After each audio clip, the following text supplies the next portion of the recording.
En este video vamos a resolver el primer problema del material de distribución binomial correspondiente a la tercera semana. Pero antes de empezar con ese, vamos a empezar con un ejemplo un poco más simple. ¿Cuál es la probabilidad de obtener exactamente dos caras en 3 tiradas de una moneda? Este problema lo podemos resolver con nuestros conocimientos de probabilidad básicos. Podemos dibujar un diagrama del árbol. Sabemos que para la primera tirada podemos tener cara o cruz. Volvemos a tirarla y para cualquiera de las opciones anteriores podemos volver a tener o cara o cruz. Y para el último lanzamiento ocurre lo mismo. Así vamos a tener estas 8 opciones. Este es nuestro espacio muestral. ¿En cuáles de estas ramas tenemos dos caras? En esta y en esta. Esto significa que tenemos 3 casos favorables de un total de 8 casos posibles donde todos son equiprobables. Entonces la probabilidad es de 3 sobre 8. ¿De qué otra forma podríamos haber resuelto esto? Podríamos decir que para la primera tirada me va a salir cara con una probabilidad de 1/2.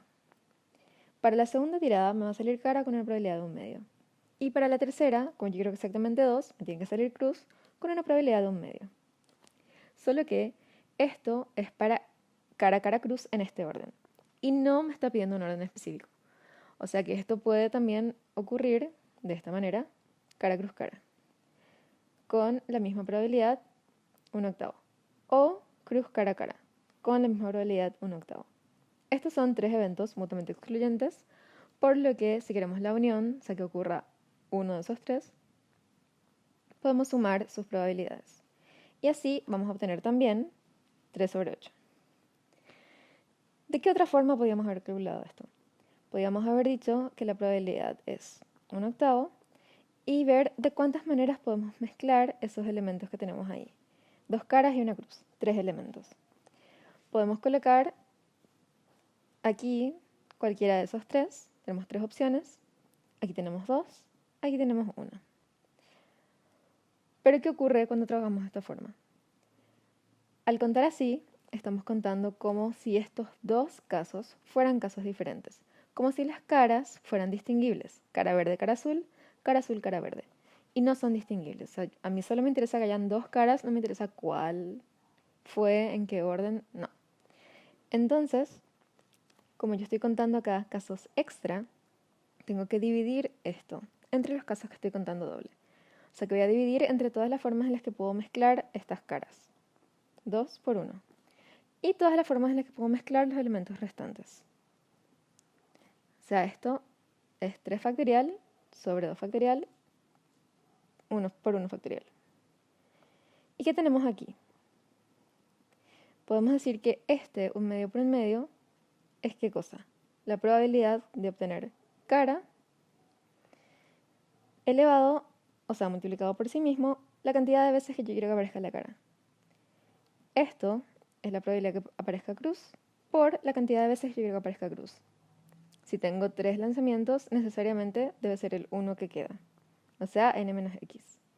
Y esto es las combinaciones de n tomado de x. Esta es la fórmula de la distribución binomial. Vamos a utilizar una distribución binomial siempre que tengamos un experimento donde los ensayos son independientes uno del otro, tenemos p y q constantes, probabilidad de éxito, probabilidad de fracaso, y queremos encontrar la probabilidad de que haya una ocurrencia x, donde x va desde 0 hasta n. Con eso dicho, podemos hacer el primer problema del material. ¿Cuál es la probabilidad de obtener exactamente dos caras en 6 tiradas de una moneda? Tiramos la moneda 6 veces, cada lanzamiento independiente uno del otro. La cantidad de ensayos es 6, la cantidad de éxitos que queremos es 2, la probabilidad de éxito es la probabilidad de obtener cara, que es 1/2, y la probabilidad de fracaso es la probabilidad de obtener cruz, que también es 1/2, porque P y Q se complementan, es decir, suman 1. Entonces esto se comporta como una distribución binomial. Podemos calcular esta probabilidad utilizando esta fórmula. 6 tomado a 2 por la probabilidad de éxito, ¿cuántos éxitos quiero? Solamente 2. ¿Cuántos fracasos? Los 4 restantes. Acá debería decir 4.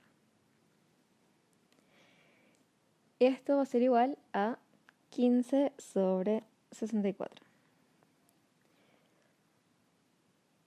Ahora, debemos calcular la probabilidad de obtener una o más caras.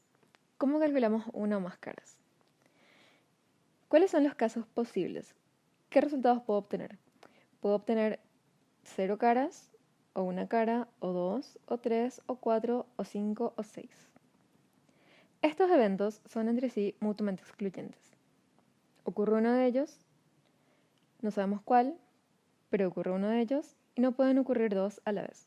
Entonces, si sumamos sus probabilidades, esto debe ser igual a 1.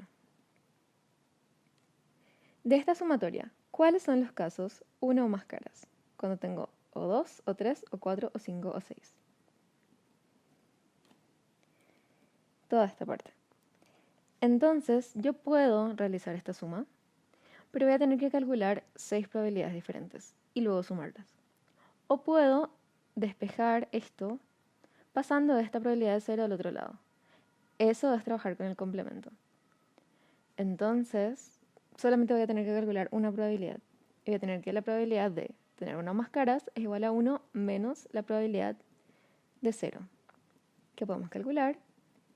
Y vamos a obtener que esta probabilidad es de 63 sobre 64. Ahora debemos calcular la probabilidad de tener 5 o más caras. Eso encontramos aquí. En este caso no nos sería útil trabajar con el complemento porque tendríamos que sumar todas estas 5 probabilidades y restar, mientras que acá solamente tenemos que calcular 2 y sumar 2. Entonces vamos a hacer eso. Probabilidad de obtener 5 caras más la probabilidad de obtener 6 caras. Aplicamos las fórmulas y vamos a obtener que la probabilidad es de 7 sobre 64. Con eso terminamos el primer problema. Gracias por su atención, nos vemos en un próximo video.